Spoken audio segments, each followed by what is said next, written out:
السلام علیکم ورحمۃ اللہ وبرکاتہ۔ الحمد للہ رب العالمین والصلاة والسلام علی رسولہ الکریم، اما بعد فاعوذ باللہ من الشیطان الرجیم، بسم اللہ الرحمن الرحیم۔ پیارے ناظرین، درس توحید کے اس پروگرام میں آپ کا استقبال ہے۔ آپ کا بھائی آفاق احمد سنابلی۔ پیارے سامعین، اس سے پہلے ہماری آپ سے گفتگو ہوئی تھی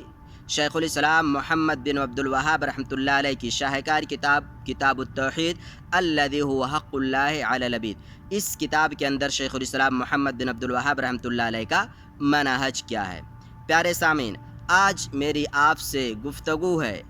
ایک امام، ایک داعی توحید، ایک مجدد اور ایک مصلح کے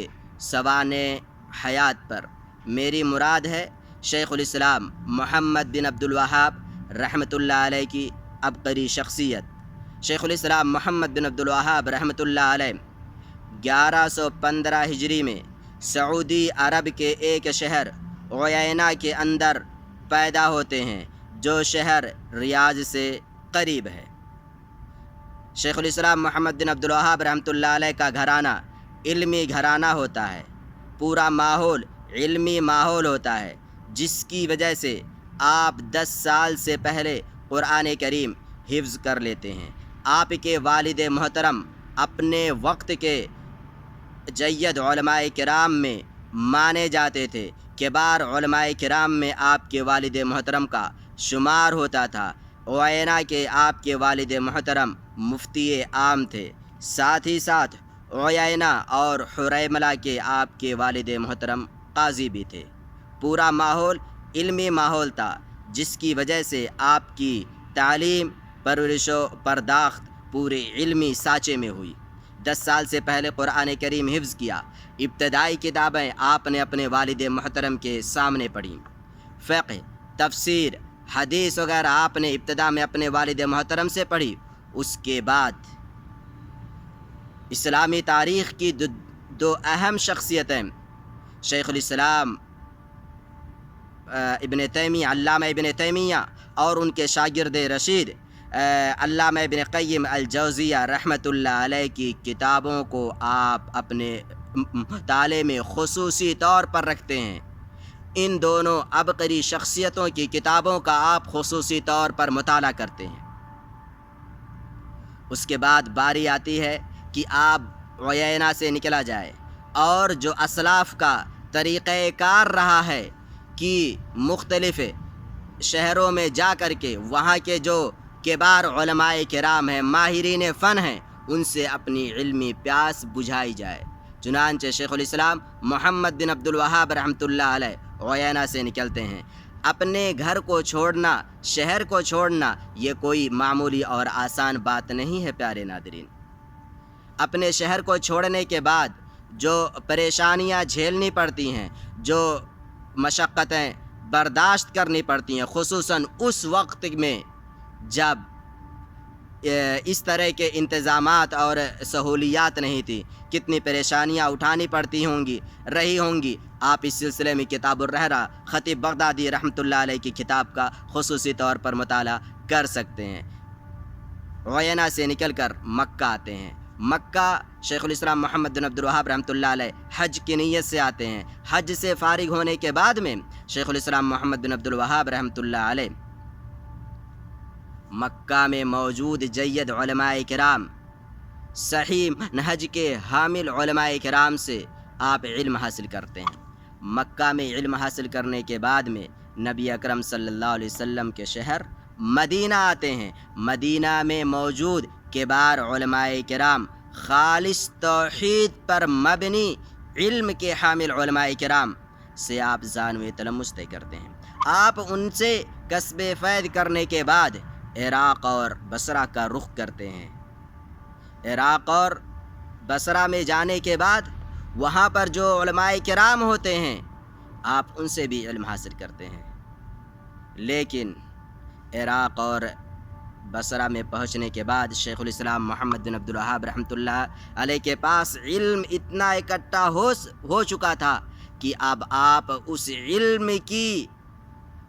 آپ اس علم کی بنیاد پر اپنی دعوت کی عمارت کھڑی کر سکتے تھے۔ چنانچہ آپ اپنی دعوت کی شروعات، اپنی دعوت کی ابتدا وہیں سے کرتے ہیں۔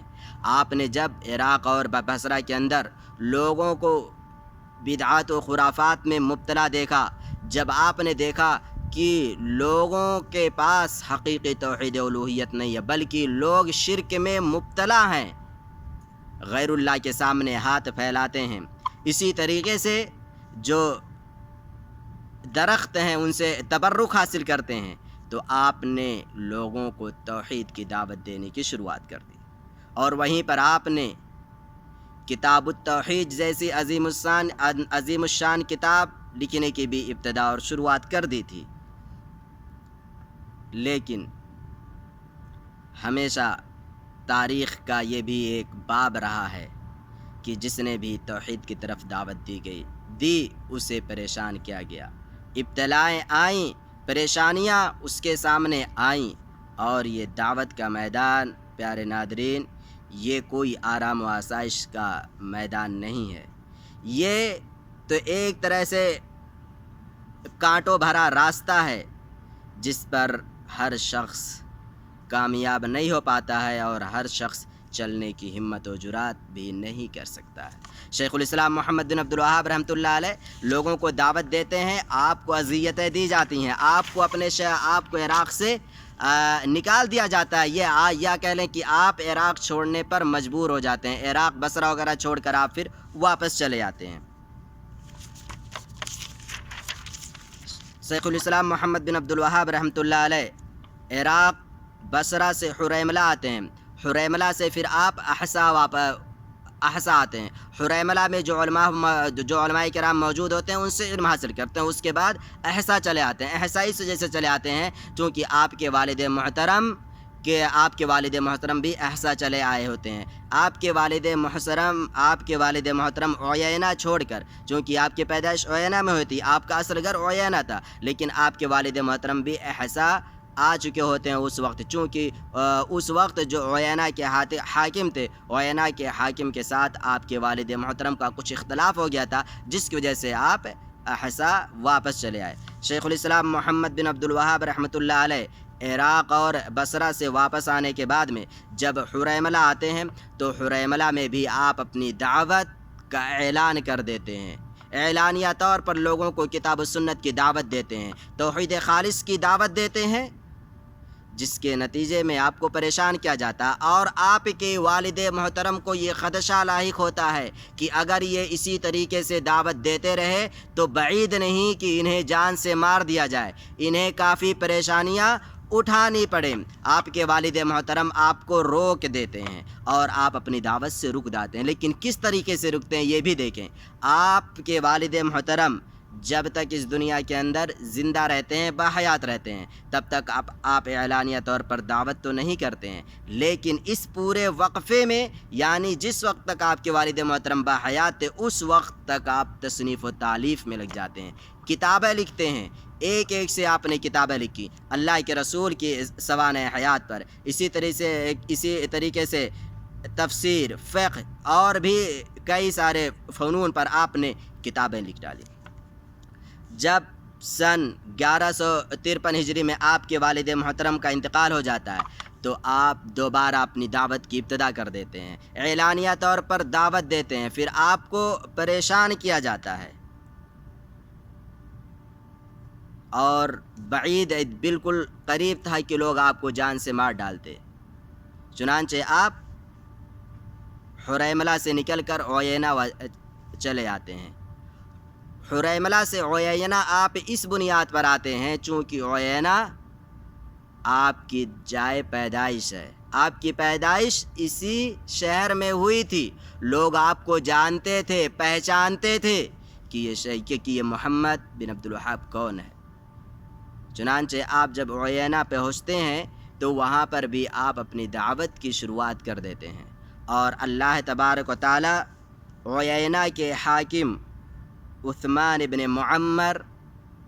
کو اس بات کی توفیق دیتا ہے کہ شیخ الاسلام محمد بن عبد الوہاب کی دعوت کو وہ قبول کرتے ہیں اور ان کے لیے راستے بھی ہموار کرتے ہیں، اور شیخ الاسلام محمد بن عبد الوہاب کا عثمان بن معمر پورا ساتھ دیتے ہیں کہ آپ اپنی دعوت میں لگے رہیں، خالص توحید کی طرف آپ دعوت دیں۔ وہ حاکم عثمان بن معمر شیخ الاسلام کا پورا ساتھ دیتے ہیں۔ چنانچہ شیخ الاسلام وہیں پر بیٹھ کر جو اس وقت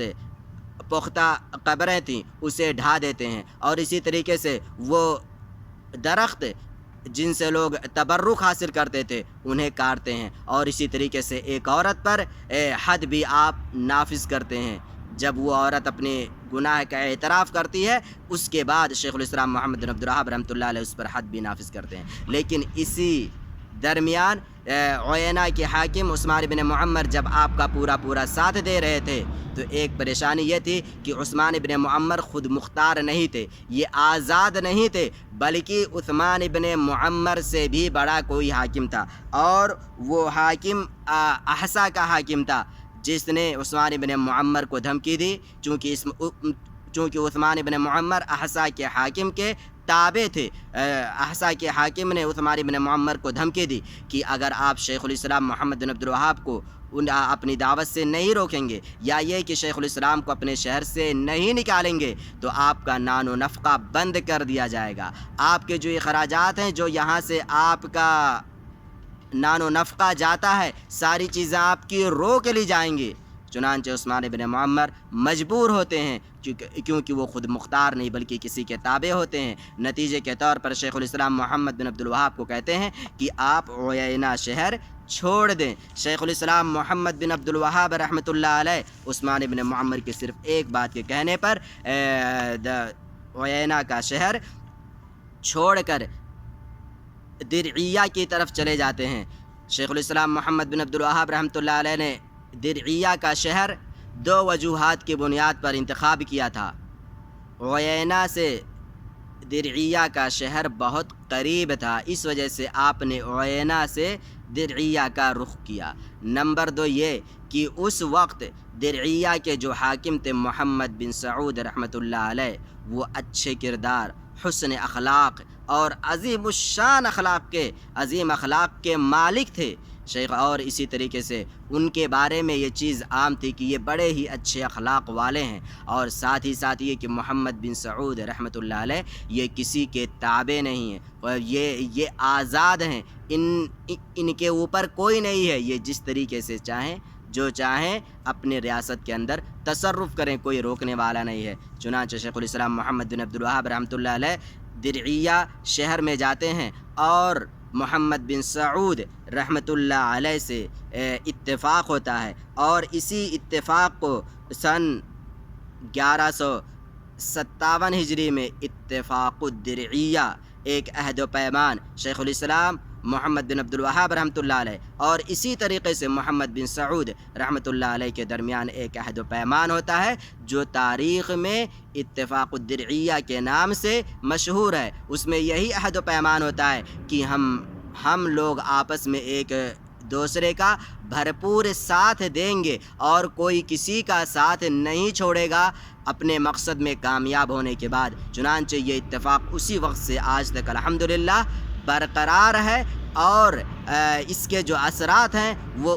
اس سے صرف یہ کہ یہ عرب کا شہر ہی متاثر نہیں ہوا، بلکہ شیخ الاسلام محمد بن عبد الوہاب رحمۃ اللہ علیہ کی دعوت سے پورا عالم اسلامی متاثر ہوا، اور اس کا اچھا اثر لوگوں کے سامنے آیا، اور آپ کی انہی کوششوں کا نتیجہ تھا کہ توحید خالص کی دعوت ایک بار پھر سے لوگوں کے سامنے آ گئی، لوگ حقیقی توحید سے آشنا ہو گئے۔ اور اسی طریقے سے سن 1206 ہجری میں شیخ الاسلام محمد بن عبد الوہاب رحمۃ اللہ علیہ کا انتقال ہو جاتا ہے۔ گویا کہ 1115 ہجری میں آپ کی پیدائش ہوئی، 1206 ہجری میں آپ کا انتقال ہو گیا، کل 91 سال کی آپ کو عمر ملتی ہے۔ اور خوشی کی بات تو یہ ہے کہ تاریخ میں بہت کم ایسی شخصیتیں ہوئی ہیں کہ جنہوں نے اپنی دعوت کے اثرات کو اپنی آنکھوں سے دیکھا ہو اور اس کے اچھے نتائج کو اپنے آنکھوں کے سامنے دیکھا ہو۔ شیخ الاسلام محمد بن عبد الوہاب رحمۃ اللہ علیہ کی شخصیت